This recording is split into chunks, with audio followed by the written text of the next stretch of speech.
하나님께서 우리 사랑하는 성도님들의 모든 삶과 가정 가운데 특별히 오늘 말씀처럼 기억하며 하나님을 사랑하고 기억하며 나아가시는 이 자리로 나오신 모든 성도님들의 삶의 모든 부분 가운데 풍성한 은혜를 더하시기를 예수님의 이름으로 축복합니다. 참 많은 비들이 오고 있습니다. 이러한 순간 가운데서 날마다 하나님께서 우리 성도님들의 가정과 삶을 지키시고 보호해 주실 것을 예수님의 이름으로 축복합니다. 오늘 본문에 앞선 레위기 말씀들은 하나님께로 나오는 법들과 또 하나님 앞에서 거룩하고 성결한 생활로 나아가는 그러한 삶에 대해서 하나님께서 말씀을 주셨습니다. 그리고 오늘 하나님께서는 이제 여러 가지 법들을 주셨고 또 한 가지 더 하나님을 기억하는 방법, 하나님을 기억하는 법을 절기를 통해서 말씀해 주고 계십니다. 하나님께서는 하나님을 기억하게 하는 도구로서 이스라엘 백성들에게 절기를 알려주셨습니다. 이사야 46장 9절에서는 이렇게 말합니다.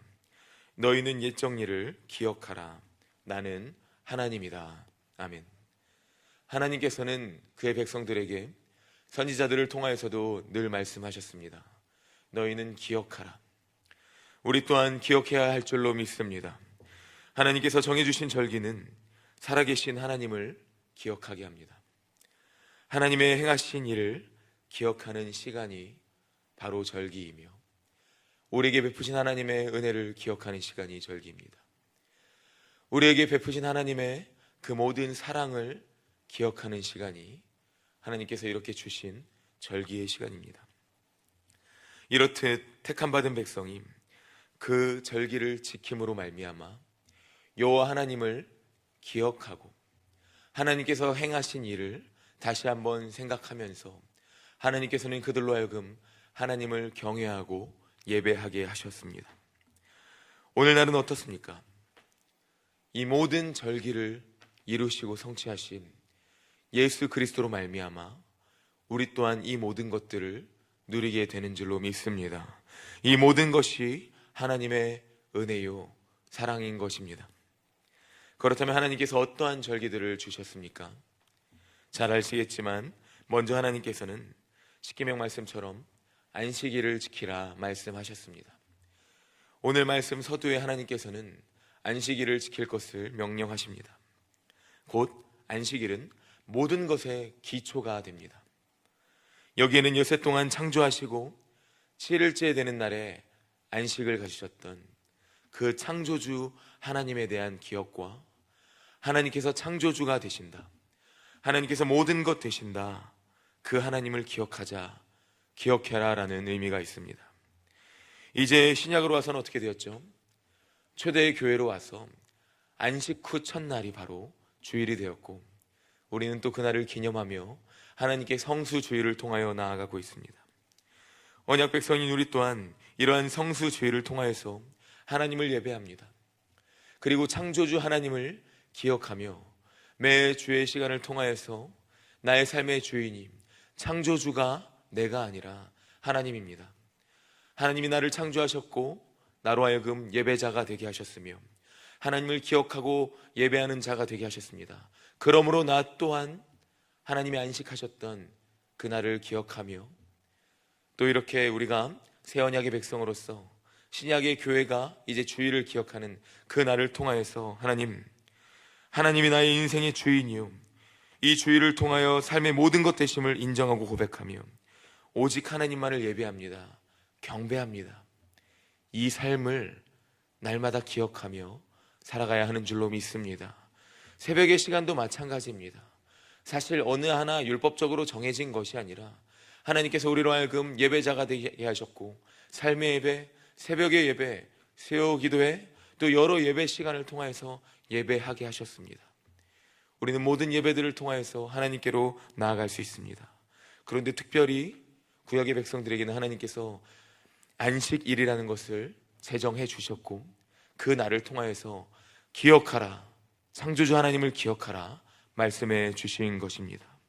우리는 날마다 하나님의 그 창조를 기억하며 또한 이 안식일을 기억하며 날마다 하나님께서 창조주가 되신다, 그 하나님께 영광을 돌리며 풍성한 삶으로 나아가는 나의 삶이 되어야겠다, 이 삶으로 살아가시기를 예수님의 이름으로 축복합니다.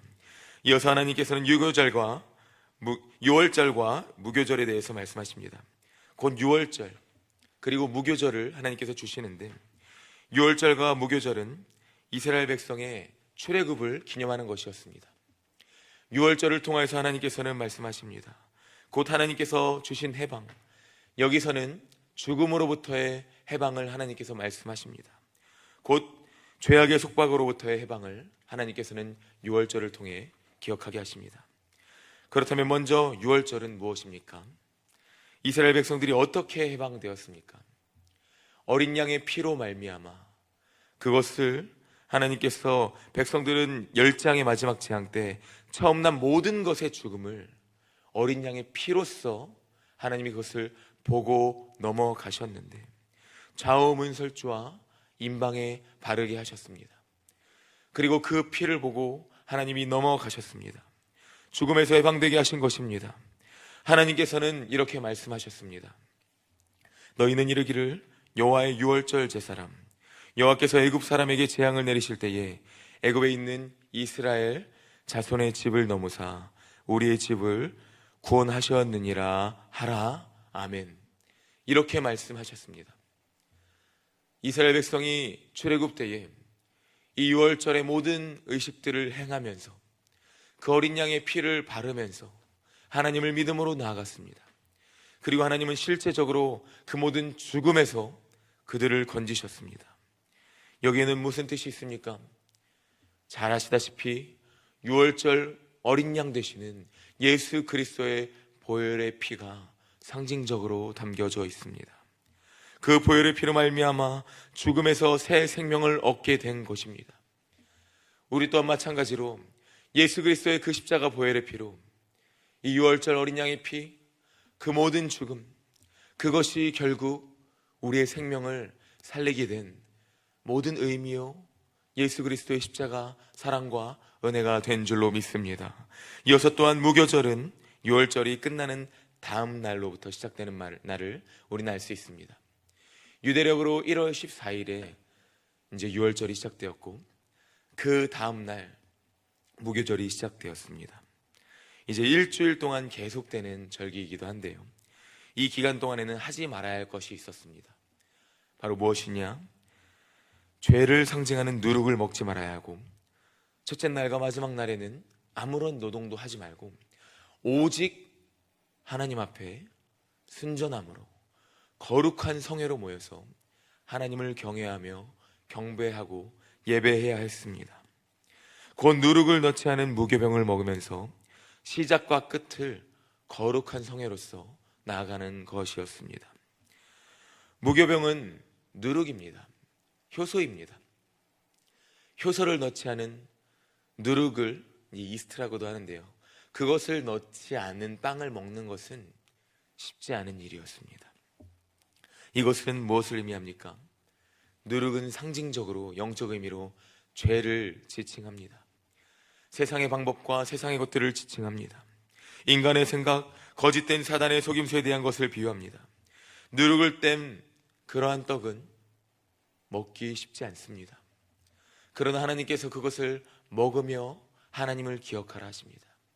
아무 노동도 하지 않는다는 것, 사람의 상식으로서는, 사람의 몸으로서는 여러 가지 것들로 쉽지 않으나, 그런 하나님은 첫째 날과 마지막 날 그 노동을 하지 않고 온전히 하나님만 기억하며 그 하나님의 은혜를 사모하며 기억하고 하나님만을 경배하라 하셨습니다. 이처럼 우리 또한 세상의 것들, 죄악된 것들을 뺀 순전한 마음으로 하나님께로 나아가야 합니다. 하나님께로 나아갈 때 오직 순수한 복음, 오직 순수한 믿음으로 그 생명 자체이신 생명의 떡이 누가 되셨습니까? 예수 그리스도가 되셨습니다. 참떡이 누가 되셨습니까? 하늘에서 내린 떡이 누구이십니까? 우리 주 예수 그리스도이신 줄로 믿습니다. 그러므로 우리는 그 예수를 바라보며 우리 또한 순전한 믿음, 온전한 믿음, 때로는 우리의 것들을 멈추는 것이, 세상의 방법을 더하지 않는 것이 세상적인 방법으로는 고통이고 고난을 감내하는 시간일 수 있습니다. 그러나 하나님은 말씀하셨습니다. 우리에게 생명의 떡이신 예수 그리스도를 주셨고 과연 정말 귀중한 것이 무엇인지 우리가 집중하고 기억해야 될 분이 누구인지 말씀하십니다. 특별히 무교절은 예수 그리스도의 고난과 십자가에서 모든 우리의 죄악을 담당하심을 의미하며 상징합니다. 그리스도께서 모든 죄악을 담당하시로 말미암아 우리로 하여금 모든 죄악의 통치 가운데서 해방되게 하셨음을 믿으시길 축복합니다. 참된 의의 길로 나아가게 하셨습니다. 우리가 이 예수 그리스도의 고난에 동참해야 하는 것입니다. 그리스도의 고난에 동참하며 우리 또한 이 믿음으로 살아가시길, 그 안에서 날마다 이 풍성한 은혜를 누리시길 축복합니다. 이어서 마지막으로 하나님께서는 이스라엘 백성들에게 초실절을 지키도록 명령하셨습니다. 이 절기는 말 그대로 처음 난 곡식을 바치는 그러한 절기입니다. 역대상 29장 14절에서 다윗은 하나님께 이렇게 고백합니다. 나와 내 백성이 무엇이기에 이처럼 즐거운 마음으로 드릴 힘이 있었나이까. 모든 것이 주께로 말미암았사오니 우리가 주의 손에서 받은 것으로 주께 드렸을 뿐이니이다. 아멘. 하나님께서 주셨으니 그저 주신 그 하나님을 기억하고 인정하며 당연히 하나님께 바치고 드리는 삶. 하나님께서는 그의 백성들로 하여금 모든 물질의 주인이 하나님이 되시니 처음의 것을 하나님께 바침으로 그 주신 분을 기억하라. 그 모든 것을 주신 그것의 주인이 누구 되시는지 기억하라 하셨습니다. 물질의 주되심, 재정의 주되심, 우리의 주되심은 어디에 있습니까? 사랑하는 성도님들, 우리 또한 마찬가지로 나의 모든 것은 내 노력으로 얻은 것 같지만 하나님이 주셨습니다. 기억하고 날마다 감사하며 하나님께 드리며 나아가야 할 줄로 믿습니다. 그 안에서 우리 인생의 재물의 삶의 주인 하나님이심을 고백하며 나아갈 때 하나님께서 우리의 그 마음을 아시고 또한 그 물질로서도 은혜를 얻게 하시고 물질로서도 때로는 우리가 풍요로움 가운데에서 하나님이 주신 은혜를 맛보며 살아가게 하시는 줄로 믿습니다. 기억할 것은 그 모든 것의 주인이 주신 분이 하나님이시라는 사실입니다. 이러한 초실절은 무교절 후 첫 안식일, 그 첫 안식일의 다음 날이었습니다. 초실절은 안식 후 첫날 부활하신 예수 그리스도의 부활을, 능력을 나타냅니다. 무교절 다음 날 첫날 있는 이 초실절은 예수님이 잠자는 자들의 첫 열매가 되심을 상징합니다. 예수님이 부활하셨으니 우리 또한 부활하게 되는 줄로 믿습니다. 잠자는 자들의 첫 열매가 되셨습니다. 예수님이 부활하심으로 말미암아 우리 또한 부활의 소망으로 나아가는 것입니다. 그러므로 사랑하는 성도님들, 우리는 날마다 기억하며 나아가야 됩니다. 이 절기들이 그냥 있는 것이 아닙니다. 하나님께서 이스라엘 백성들에게 절기를 주시고 지키게 하셨으며 하나님을 기억하게 하셨습니다. 이 절기를 통하여서 우리 또한 이 신앙을 간직하며 삶으로 살아갈 수 있습니다. 왜 그렇습니까? 신약의 절기들, 신약을 통하여서 구약의 절기들은 폐하여진 것이 아니라 신약은 이 모든 절기들을 완성하신 예수 그리스도를 바라보게 하고 우리로 하여금 이 삶을 살아가게 합니다. 그러므로 우리는 예수 그리스도를 믿음으로 말미암아 이 절기들을 기억하며 기념하며 이제는 예수 그리스도 안에서 모든 것들을 또한 삶으로 기억하며 하나님 은혜 가운데 살아가야 하는 줄로 믿습니다. 하나님을 기억하는 삶, 나를 죄악에서 해방하시고 구속하신 그 은혜, 유월절의 은혜와 십자가 모든 고난을 친히 감당하신 대속하신 무교절의 그 은혜, 또한 부활의 첫 열매가 되신 초실절의 그 은혜 기억하시며 날마다 하나님 그 은혜로 나아가겠습니다. 삶의 예배를 드리며 하나님의 참된 주임 되신가, 또한 살아계신 하나님을 기억하며 오늘 하루를 살아가겠습니다. 이 믿음으로 오늘 하루와 또 앞으로의 모든 삶을 살아가시는 모든 성도님들이 되시기를 예수님의 이름으로 축복합니다. 아멘.